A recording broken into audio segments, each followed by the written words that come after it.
आज का हमारा टॉपिक है अभाज्य गुणनखंड। अभाज्य गुणनखंड करने के लिए हमें पहले अभाज्य संख्या का जानकारी होनी जरूरी है। अभाज्य संख्याएं कौन सी होती है? वे संख्याएं जिन संख्याओं में या तो स्वयं का या फिर एक का ही भाग जाए और किसी संख्याओं का भाग नहीं जाए। यानी अभाज्य संख्या वे संख्या होती है जिनमें या तो स्वयं का या फिर एक का ही भाग जाता है और किसी संख्या का भाग नहीं जाता। जैसे अभाज्य संख्या होती है कौन कौन सी होती है? दो में दो या तो दो का जाता है या फिर एक का जाता है।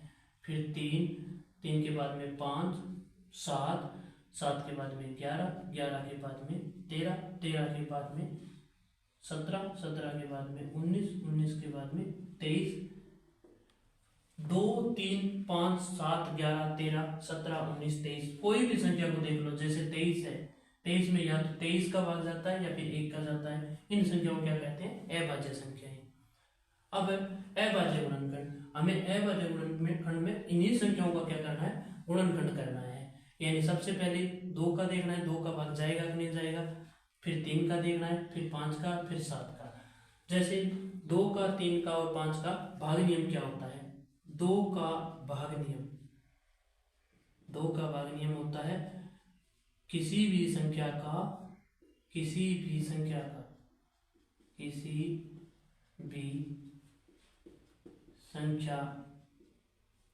का इकाई अंक, यानी इकाई अंक है वो 0, 2, 4, 6, 8 हो तो उसमें 2 का भाग पूरा जाता है। जैसे 56 में 2 का भाग पूरा जाएगा।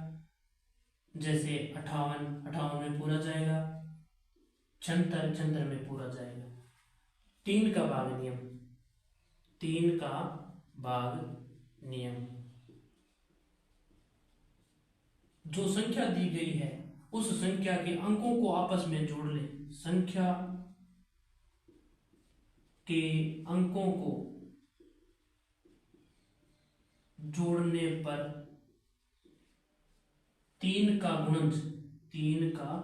गुणज यानी 3 के पहाड़े में आते हैं तो उसमें 3 का भाग पूरा जाता है। 312 संख्या के जो अंक है इनको जोड़ो। 3 प्लस में 1 प्लस में 2, 3 और 1 4, 4 और 2 6, इनका गुणन 3 दुआ 6, 3 के गुणन में आता है। इसका मतलब इसमें 3 का भाग जाएगा। जैसे 513 का भी अंकों को जोड़कर देखो। 5 प्लस में 1 प्लस में 3, 5 और 1 6, 6 3 9, 3 का गुणज है इसलिए इसमें भी 3 का भाग जाएगा। 5 का भाग नियम, किसी भी संख्या का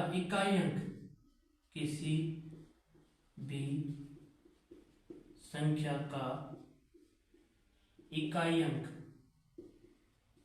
इकाई अंक क्या होना चाहिए? 0 या 5 होता है उसमें 5 का भाग पूरा जाता है। जैसे 55 का इकाई अंक कितना है? 5, तो भाग पूरा जाएगा। 95 भाग पूरा जाएगा 5 का। 100 इकाई अंक कितना है? 0, 5 का भाग पूरा जाएगा। बाकी 7 का है, 11 का है, 13 का है, 17 का, इनको हम भाग देकर भी देख सकते हैं। इन्हीं नियमों के आधार पर अब हम गुणनखंड करेंगे, अभाज्य गुणनखंड करेंगे। जैसे संख्या लेते हैं हम 60 का अभाज्य गुणनखंड करना है। इकाई अंक 0 है, इसका मतलब 2 का भी भाग जाएगा और 5 का भी भाग जाएगा। हमें पहले 2 का भाग देना है। 2 का भाग दें तो कितना आ जाएगा? 30 में फिर 2 का भाग देना है, कितना आ जाएगा? 15। 5 और 1 6 यानी 3 का गुणज है इसलिए 3 का पहले भाग देना है, चाहे 5 का भाग भी जाए। 3 का भाग देंगे आएगा 5 का 5 में भाग जाएगा 1। 60 का अभाज्य गुणनखंड,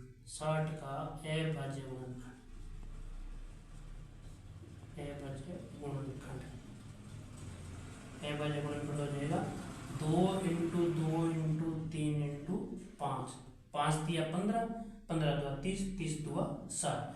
एक अन्य उदाहरण लेकर करते हैं। जैसे 150 का अभाज्य गुणनखंड करते हैं। 2 का भाग देंगे आ जाएगा, आधा कर दो 75।